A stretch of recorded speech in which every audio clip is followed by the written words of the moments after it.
Ya tentu rasanya tidak lengkap kalau kita juga tidak mendengar dari aparat atau perangkat desa.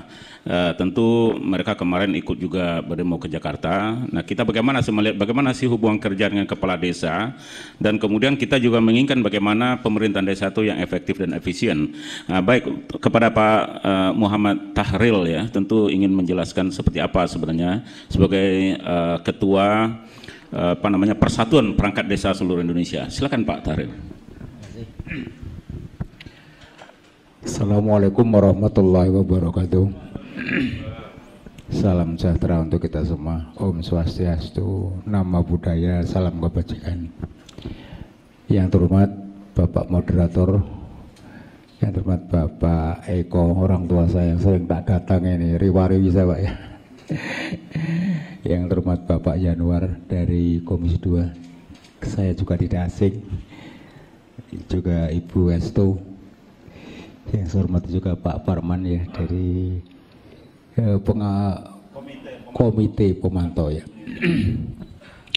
Tidak lupa juga teman-teman wartawan yang selalu saya banggakan, yang selalu memberikan informasi pada publik, tentu yang benar. Jadi maaf, saya kok agak berpikir ini imbas dari demo yang berjilid-jilid Pak. Jadi saya akan jelaskan secara parsial. Demo kemarin ada dua sebenarnya. Tanggal 17 Januari 2023 itu khusus kepala desa, dan tanggal 25 Januari khusus kami perangkat desa. Esensi dari dua demo ini, untuk yang tanggal 17 kami tidak intervensi Pak, jadi tentang penambahan itu kami tidak. Tapi yang di tanggal 25 kami sebenarnya bukan berdemo Pak, silaturahmi, ketemu dengan bapak-bapak di pusat, karena biasanya pada bulan Oktober, Desember itu Pilkades. Dengan adanya Pilkades maka perangkat desa diberhentikan non prosedural ya, rame-rame pemberhentian perangkat desa, maaf, oleh oknum kepala desa ya. Padahal Undang-Undang Nomor 6 Tahun 2014 sudah jelas usia perangkat desa adalah 60 tahun. Tapi kalau di luar Jawa khususnya itu kalau kepala desa ganti ya perangkat desa ganti. Dan lebih lucu lagi, para kepala desa mengatakan, loh kepala desa kan kayak presiden, presiden ganti, menterinya ganti. Ya gitu Pak. Jadi saya tahu dan terima kasih ini dengan lahirnya Undang-Undang Desa, paling tidak sudah bisa memberikan angin segar buat kami yang di desa. Tapi ternyata duplikasi implementasi terhadap teman-teman ya di desa terutama itu belum tepat Pak ya. Tadi saya sepakat juga kalau sosialisasi ya jelas dari Kemendagri sampai ke pemerintah daerah. Tapi manakala sudah ada di sebuah desa yang jauh dari kabupaten, tidak tersentuh oleh inspektorat, itu ya kayak gitu Pak. Saya juga nggak ngerti kalau membuat sebuah regulasi di desa, konsiderannya larinya kemana gitu Pak. Ya kan konsideran kan berurutan ya, dari Perbu, Perda, kemudian Permen, PP sampai undang-undang. Tapi tiba-tiba gitu aja. Tadi saya sepakat ketemu sama Pak Sekjen, saya masih pada teriak-teriak Pak. Pemerintah desa itu bentuknya surat kayak surat keterangan Pak. Dengan ini tak berhentikan gitu aja. Ya, iya. Jadi tidak ada konsiderannya, dasarnya ini enggak. Itu yang pertama. Ini sekedar laporan juga, ya, nuwun sewu. Yang pertama. Yang kedua, pemberian perangkat desa itu seorang kepala desa menjadi kepala desa baru Pak, itu sudah membuat formulir pengunduran diri. Jadi dipaksa untuk mengundurkan diri. Dengan itu mereka kan aman, oh berarti mengundurkan diri gitu. Nah, makanya dengan dasar itu kami kemarin mencoba untuk menemui pengambil kebijakan perwakilan baik dari Komisi 2 itu Pak Januar. Kemarin kami coba temu di Komisi 2 yang belum lengkap Pak, mohon nanti dilengkapi ya. Jadi bukan tuntutan, permohonan kami Pak yang sebagai perangkat desa, salah satu pengelola di bawah kepala desa terhadap dana miliaran. Kalau kedudukan kami tidak jelas gimana Pak? Kedudukan lahirnya sebuah kebijakan dari sebuah regulasi yang nggak sah, berarti kan kami nggak sah Pak. Kami udah berpuluh tahun ya. Jadi kalau pekerjaan kami perangkat desa ya, tapi kepegawaian kami apa? ASN bukan, P3K bukan. Bahkan masuk ke SPSI pun nggak bisa Pak, kami di SPI pekerja nggak bisa. Kami harus pakai pakaian sesuai dengan instruksi Mendagri ya, itu pakai keki dan lengkap. Kalau sampean tiba-tiba pakai pakaian polisi, tangkap nggak Pak? Tangkap. Tapi kami nggak ada kesalahan itu, tapi kami pakai resmi pakaian PNS. Nah itu lucunya. Itu yang kedua. Jadi terima kasih ini juga untuk Pak Parman ya, ini sebagai laporan juga. Yang kedua tentang itu tadi udah dua ya, pemberhentian non prosedural. Yang kedua status kami. Yang ketiga masalah siltap Pak. Siltap masih di tempat kami trending topik lah. Karena di Nias itu ada teman-teman 1 tahun belum bayaran Pak.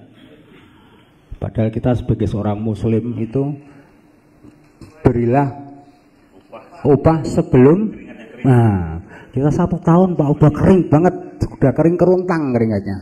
Nah, makanya selama ini kalau gaji atau siltap itu kan lewatnya dana perimbangan pusat ke daerah Pak ya, jadi ADD. Maka berharap nanti lewat revisi ini Bu, jadi nanti bisa disiapkan sebuah dana APBN yang spesial khusus lah untuk siltap, karena itu tadi di beberapa daerah ada yang 3 bulan. Kalau saya yang di Jawa, saya di Pekalongan Pak, kota batik, makanya pamer saya pakai batik ini, itu 3 bulan. Tapi di Nias, di Sumatera Selatan ya banyaklah, di Oke, di Prabu Muleh itu sampai 1 tahun Pak baru terima bayaran. Kan itu kan sungguh miris ya. Kita bekerja sebagai perangkat desa kan ada mekanismenya Pak, birokrasinya dari penjaringan ya kan, penyaringan, kemudian ada di SKD ya dites Bu, bahkan sekarang ini pakai pihak ketiga universitas Pak ya kan itu. Jadi bukan main-main, bukan seperti orang pemulung bebas. Jadi dengan birokrasi seperti itu kami berharaplah pengambil kebijakan, makanya saya ikut di sini. Tadi kalau nggak salah itu urgensi terhadap revisi undang-undang ya, kalau buat saya sebagai pelaksana ya urgent, sangat penting. Tapi ya nanti dipilah dan dipilih yang kira-kira ada kesesuaian, ada kelayaan ya monggo. Tapi kalau enggak ya juga tidak kan gitu. Karena terus terang jujur aja, kami perangkat desa itu kan bahasanya anaknya Pak Dirjen ini. Saya selalu mengeluh sama Pak Dirjen ini sampai was pamong mana tahlil mana gitu Pak ya. Tapi jangan bosan-bosan lah. Kami mengelola sebuah pemerintahan kecil yang namanya desa. Jadi satu kesatuan adat ya yang di undang-undang itu akan menjadi lebih enak, akan menjadi lebih nyaman apabila kedudukan kami di desa juga diberikan status yang jelas. Dan ini yang terakhir, saya tidak akan ngomong banyak lagi. Saya kok ini ada sebuah